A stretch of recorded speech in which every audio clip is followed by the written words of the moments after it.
একবার শুধু কল্পনা করুন, একজন মানুষ যে একজন দুজন নয় ১০০ জন মানুষকে খুন করেছে, তার কি ক্ষমা পাওয়ার কোনো রাস্তা খোলা থাকতে পারে? পাপের ভারে যার ভেতরটা দুমড়ে মুচড়ে যাচ্ছে, অনুশোচনার আগুনে যে জীবন্ত পুড়ছে, যার চারপাশে শুধুই অন্ধকার আর হতাশা, সে নিজেও জানে তার অপরাধ ক্ষমার যোগ্য নয়। সমাজের চোখে সে ঘৃণিত, আইনের চোখে অপরাধী, আর নিজের বিবেকের কাছে সে একটা জীবন্ত লাশ। এই গল্প আমাদের শেখাবে, পাপ যত বড়ই হোক, আল্লাহর রহমত তার চেয়েও অনেক অনেক বিশাল। তাই আমাদের সাথেই থাকুন আর শুনতে থাকুন আল্লাহর ক্ষমার সেই অবিশ্বাস্য কাহিনী। অনেক দিন আগের কথা, বনি ইসরায়েলের এক এলাকায় বাস করত এক লোক। তার জীবনটা সাধারণ ছিল না। তার ২ হাত ছিল রক্তে রাঙানো। রাগ, ক্ষমতা আর অহংকারের মোহে সে একে একে ৯৯ জন নিরপরাধ মানুষকে হত্যা করেছিল। তার নাম শুনলেই মানুষ ভয় কাঁপত, তার ছায়া দেখলেও রাস্তা ছেড়ে দিত। সে ছিল এক মূর্তিমান আতঙ্ক। দিন যায়, মাস যায়, বছর পেরিয়ে যায়। লোকটার বয়সও বাড়তে থাকে। একসময় তার যৌবনের সেই তেজ আর অহংকার ফিকে হয়ে আসে। একদিন গভীর রাতে, যখন চারপাশ নিস্তব্ধ, লোকটি একা বসেছিল। হঠাৎ তার চোখের সামনে একে একে ভেসে উঠতে লাগলো সেই ৯৯টা মুখ, যাদের সে নির্দয়ভাবে খুন করেছিল। তাদের শেষ চিৎকার, তাদের পরিবারের কান্না, সবকিছু যেন তার কানে এসে লাগছিল। হঠাৎ করেই তার ভিতরটা ভয়ে কেঁপে উঠল। এক তীব্র অনুশোচনা আর পাপ বোধ তাকে গ্রাস করল। তার মনে হলো তার বুকের উপর যেন আস্ত একটা পাহাড় চেপে আছে। সে বুঝতে পারল তার পুরো জীবনটাই পাপে আর অন্ধকারে ডুবে আছে। সে ভাবতে লাগল, আমি এটা কি করেছি? আমি ৯৯টা জীবন কেড়ে নিয়েছি। আমার কি ক্ষমা পাওয়ার কোনো উপায় আছে? আল্লাহ কি আমাকে ক্ষমা করবেন? এই প্রশ্নগুলো তাকে কুড়ে কুড়ে খেতে শুরু করল। তার রাতের ঘুম কেড়ে নিল, দিনের শান্তি চলে গেল। যে হাত একসময় অস্ত্র চালাতে কাঁপত না, সেই হাত এখন নিজের অজান্তেই থরথর করে কাঁপে। যে চোখে একসময় ক্রোধের আগুন জ্বলত, সেই চোখে এখন টলমল করছে অনুশোচনার অশ্রু। তার ভেতরে ক্ষমার জন্য এক তীব্র হাহাকার জন্মালো। সে ঠিক করল, এই পাপের জীবন সে আর কাটাবে না। সে তওবা করতে চায়, আল্লাহর দিকে ফিরতে চায়। কিন্তু কিভাবে? কার কাছে গেলে সে সঠিক পথটা খুঁজে পাবে? তার পাপের বোঝা এতটাই ভারী ছিল যে সে নিজেও বিশ্বাস করতে পারছিল না তার জন্য ক্ষমার কোনো দরজা খোলা থাকতে পারে। তবুও গভীর হতাশার মাঝেও তার মনে ক্ষমার এক ক্ষীণ আশা জ্বলছিল। সে ঠিক করল, এমন একজনের কাছে সে যাবে যিনি বলতে পারবেন তার মতো ভয়ঙ্কর পাপীর জন্যেও তওবার দরজা খোলা আছে কিনা। আর এই চিন্তা থেকেই শুরু হলো তার এক নতুন যাত্রা, ক্ষমার পথে যাত্রা। ক্ষমার আশায় লোকটি তার এলাকার সবচেয়ে ধার্মিক হিসেবে পরিচিত এক আবেদের কাছে গেল। এই আবেদ বছরের পর বছর ধরে ইবাদতে মগ্ন থাকতেন, কিন্তু ধর্মের গভীর জ্ঞান তার ছিল না। খুনি লোকটি তার সামনে গিয়ে দাঁড়ালো। তার চোখে মুখে ভয়, অনুশোচনা আর ডেসপারেট আকুতি। সে কাঁপা কাঁপা গলায় জিজ্ঞেস করল, হে আল্লাহর বান্দা, আমি এক ভয়ঙ্কর পাপী। আমি ৯৯ জন মানুষকে হত্যা করেছি। আপনি কি বলতে পারেন আমার জন্য কি তওবার কোনো সুযোগ আছে? আল্লাহ কি আমাকে ক্ষমা করবেন? লোকটির কথা শুনে আবেদ তো হতবাক। তার চোখ ভয়ে আর ঘৃণায় বড় বড় হয়ে গেল। ৯৯টা খুন! তিনি তার জীবনেও এত বড় পাপের কথা শোনেননি। তার সীমিত জ্ঞান দিয়ে তিনি বিচার করতে বসলেন আর ভাবলেন, এত বড় পাপের ক্ষমা হয় কিভাবে? একজন মানুষকে খুন করাই তো সবচেয়ে জঘন্য অপরাধ, আর এ তো ৯৯ জন। আবেদের মনে হলো এই লোককে ক্ষমার আশা দেওয়া মানে পাপকে প্রশ্রয় দেওয়া। তাই তিনি আর কিছু না ভেবেই কঠোর গলায় রায় দিয়ে দিলেন, না, তোমার জন্য তওবার কোনো দরজা খোলা নেই। তুমি এত বড় পাপী যে আল্লাহ তোমাকে কখনোই ক্ষমা করবেন না। ব্যাস, এই একটা বাক্য, এই একটা না যেন লোকটার মাথায় বাজ পড়ার মতো শোনালো। তার মনে যেটুকু আশার আলো টিমটিম করে জ্বলছিল, সেটাও এক ফুৎকারে নিভে গেল। সে ভেবেছিল আল্লাহর এই ইবাদতকারী বান্দা তাকে আশার কথা শোনাবেন, আল্লাহর রহমতের কথা বলবেন। কিন্তু তার বদলে সে পেল চরম হতাশা আর তিরস্কার।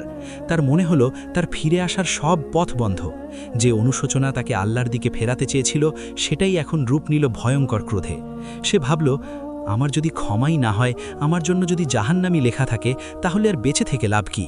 যে আমার শেষ আশাটুকুও কেড়ে নিল, তাকেও আমি বাঁচতে দেব না। এই ভয়ঙ্কর রাগের বশে সে তার তলোয়ার বের করল এবং সেই অজ্ঞ আবেদকেও হত্যা করল।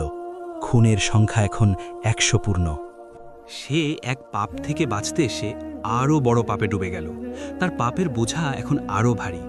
কিন্তু অবাক করার মতো বিষয় হলো, এই ভয়ঙ্কর কাজটা করার পরেও তার ভেতরের অনুশোচনার আগুন পুরোপুরি নেভেনি। সে বুঝতে পারছিল আবেদকে হত্যা করাটা তার সবচেয়ে বড় ভুল ছিল। সে আবারও একা হয়ে গেল, কিন্তু এবার তার হতাশা আরও গভীর।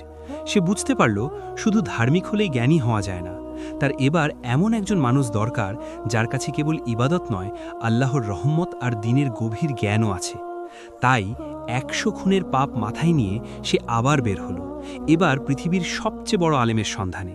100 খুনের পাপের ভারে লোকটি এবার পাগলের মতো পৃথিবীর সবচেয়ে জ্ঞানী আলেমকে খুঁজতে লাগলো। অনেক খোঁজাখুঁজির পর মানুষ তাকে একজন সত্যিকারের আলেমের ঠিকানা দিল। লোকটি ক্লান্ত, বিধ্বস্ত অবস্থায় সেই আলেমের কাছে গিয়ে পৌঁছালো। সে আলেমের সামনে দাঁড়িয়ে ঠিক আগের মতোই তার সব অপরাধ স্বীকার করল। বলল, হে জ্ঞানী ব্যক্তি, আমি 100 জন মানুষকে খুন করেছি। আমার পাপের ভারে যেন আসমান জমিন এক হয়ে যাবে। আমি শুধু জানতে চাই, এত কিছুর পরেও কি আমার জন্য তওবার দরজা খোলা আছে? আমার মতো পাপীকেও কি আল্লাহ ক্ষমা করতে পারেন? আলেম লোকটির কথা খুব মনোযোগ দিয়ে শুনলেন। তার চোখে কোনো ঘৃণা ছিল না, ছিল করুণা আর প্রজ্ঞা। তিনি লোকটির ভেতরের অনুশোচনাটা বুঝতে পারছিলেন। তিনি আগের আবেদের মতো হুট করে কোনো রায় দিলেন না, বরং তিনি হালকা হেসে এমন একটা কথা বললেন যা লোকটির ক্ষতবিক্ষত আত্মায় মলমের মতো কাজ করল। আলেম বললেন, অবশ্যই তোমার জন্য তওবার দরজা খোলা আছে। তোমার আর তওবার মাঝে বাধা দেওয়ার কে আছে? এই একটা বাক্য শোনার সাথে সাথেই লোকটির চোখ দিয়ে অঝরে পানি পড়তে শুরু করল। যে কথাটা শোনার জন্য সে ছটফট করছিল, অবশেষে সে তা শুনতে পেল। আলেম তাকে আরও বললেন, আল্লাহর রহমত তোমার পাপের চেয়ে অনেক অনেক বড়। তিনি পরম ক্ষমাশীল, অত্যন্ত দয়ালু। তুমি যদি মন থেকে অনুতপ্ত হয়ে তার দিকে ফিরে আসো, তিনি তোমাকে অবশ্যই ক্ষমা করবেন। কিন্তু আলেমের কথা এখানেই শেষ হলো না। তিনি জানতেন শুধু তওবা করলেই হবে না, তওবার উপর টিকে থাকার জন্য পরিবেশ বদলানোটাও জরুরি। তাই তিনি লোকটিকে একটা বাস্তবসম্মত পথ বাতলে দিলেন। তিনি বললেন, শোনো, তুমি যে এলাকায় থাকো ওটা একটা পাপে ভরা জায়গা। সেখানকার পরিবেশ ভালো না। তোমার পুরনো সঙ্গ, পুরনো স্মৃতি তোমাকে বারবার পাপের দিকে টানবে। তাই আমার পরামর্শ হলো, তুমি এখনই ওই এলাকা ছেড়ে দাও। এখান থেকে দূরে আরেকটা জনপদ আছে, যেখানে শুধু ভালো মানুষেরা, আল্লাহর ইবাদতকারী বন্দারা থাকে। তুমি সেখানে চলে যাও এবং তাদের সাথে মিলে আল্লাহর ইবাদত করো। তাদের সঙ্গ তোমাকে ভালো থাকতে সাহায্য করবে।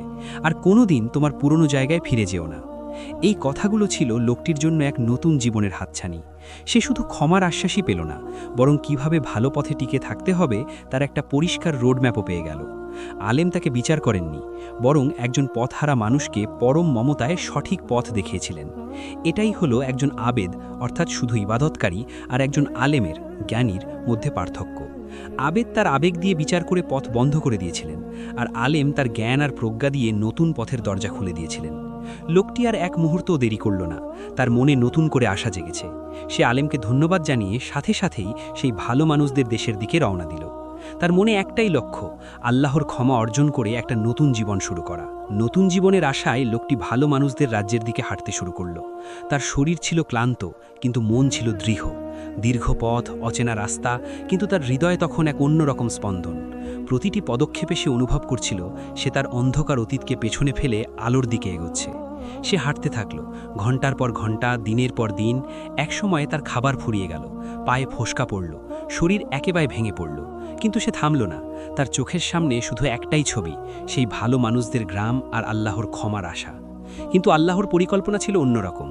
লোকটি যখন ঠিক দুটি জনপদের মাঝপথে এসে পৌঁছেছে, তখন হঠাৎ তার সামনে এসে হাজির হলেন মৃত্যুর ফেরেশতা, হযরত আজরাইল আলাইহিসসালাম। তার সময় শেষ। লোকটি বুঝতে পারল তার এই যাত্রা আর পূর্ণ হবে না। তার গন্তব্যে পৌঁছানোর আগেই জীবন শেষ হয়ে যাচ্ছে। মৃত্যুর সেই কঠিন যন্ত্রণার মধ্যেও তার মন পড়েছিল ভালো মানুষদের গ্রামের দিকে। সে যেন তার জীবনের শেষ শক্তিটুকু দিয়ে নিজের শরীরটাকে, বিশেষ করে বুকটাকে, সেই ভালো গ্রামের দিকে একটু এগিয়ে দেওয়ার চেষ্টা করল। সে যেন তার অন্তর দিয়ে আল্লাহকে বোঝাতে চাইল, হে আল্লাহ, আমি আমার গন্তব্যে পৌঁছাতে পারলাম না, কিন্তু আমার অন্তর তো তোমার দিকেই ফিরছিল। আমি তো ক্ষমার দিকেই যাচ্ছিলাম। এই আকুতি নিয়েই পথের মধ্যে তার রূহ শরীর থেকে আলাদা হয়ে গেল। সে মারা গেল। তার মৃত্যুর সাথে সাথেই সেখানে এক অবাক করা ঘটনা ঘটল। আসমান থেকে দুদল ফেরেশতা নেমে এলেন। একদল রহমতের ফেরেশতা, যারা পুণ্যবান আত্মাদের নিয়ে যান, আর অন্য দল আযাবের ফেরেশতা, যারা পাপী আত্মাদের নিয়ে যায়। দুদলই সেই ব্যক্তির রুহের দাবিদার হল। আযাবের ফেরেশতারা যুক্তি দিলেন, এই লোক আমাদের। সে জীবনে একটাও ভালো কাজ করেনি। সে 100 জন মানুষকে খুন করেছে। সে তওবার নিয়ত করেছিল ঠিকই, কিন্তু গন্তব্যে পৌঁছাতে পারেনি বা কোনো ভালো কাজও শুরু করতে পারেনি।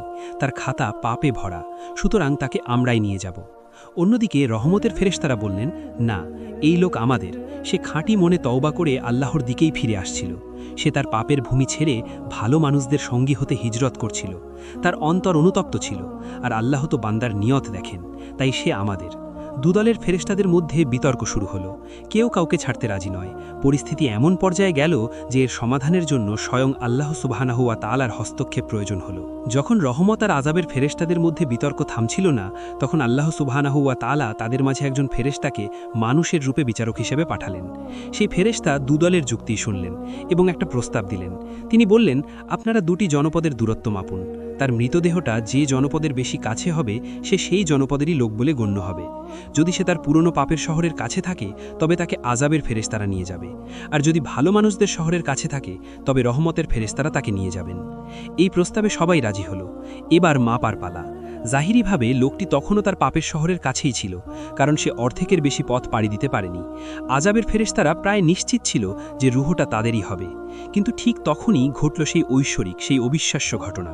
যিনি সবকিছুর নিয়ন্ত্রক, সেই আর রহমানুর রাহিম আল্লাহ তার অসীম করুণা দেখালেন। তিনি জমিনকে হুকুম করলেন। তিনি পাপের সেই ভূমিকে যেখান থেকে লোকটি আসছিল তাকে নির্দেশ দিলেন, তুমি দূরে সরে যাও। আর ভালো মানুষদের সেই পুণ্যভূমিকে যেদিকে লোকটি যাচ্ছিল তাকে নির্দেশ দিলেন, তুমি কাছে চলে আসো। আল্লাহর হুকুমে এক পলকে জমিন তার অবস্থান বদলে নিল।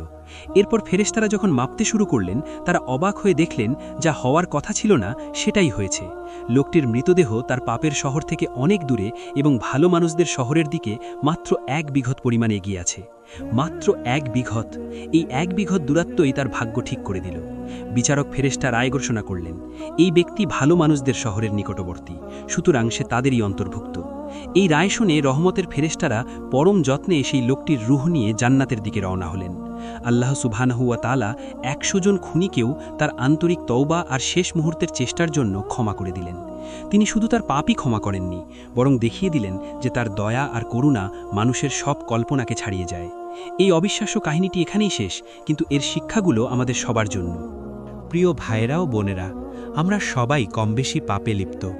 শয়তান প্রায়ই আমাদের কানে এসে বলে, তোমার পাপ অনেক বেশি, আল্লাহ তোমাকে ক্ষমা করবেন না। কিন্তু আজকের এই ঘটনা প্রমাণ করে শয়তানের এই ধারণা কতটা মিথ্যা। আপনার পাপ কি সেই 100 খুনি ব্যক্তির চেয়েও বেশি? নিশ্চয়ই না। আল্লাহ যদি তাকে ক্ষমা করতে পারেন তবে আপনাকে কেন পারবেন না? শুধু দরকার একটা আন্তরিক তওবা, অনুশোচনার কয়েক ফোঁটা অশ্রু আর আল্লাহর দিকে ফিরে আসার একটা দৃঢ় সিদ্ধান্ত। আল্লাহ প্রতি রাতে তার ক্ষমার হাত বাড়িয়ে দিয়ে ডাকেন, আছে কি কোনো তওবাকারী? আমি তার তওবা কবুল করব।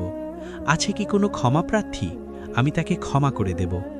আসুন আমরা আর দেরি না করি, এই মুহূর্তেই আল্লাহর কাছে আমাদের সব পাপের জন্য ক্ষমা চাই।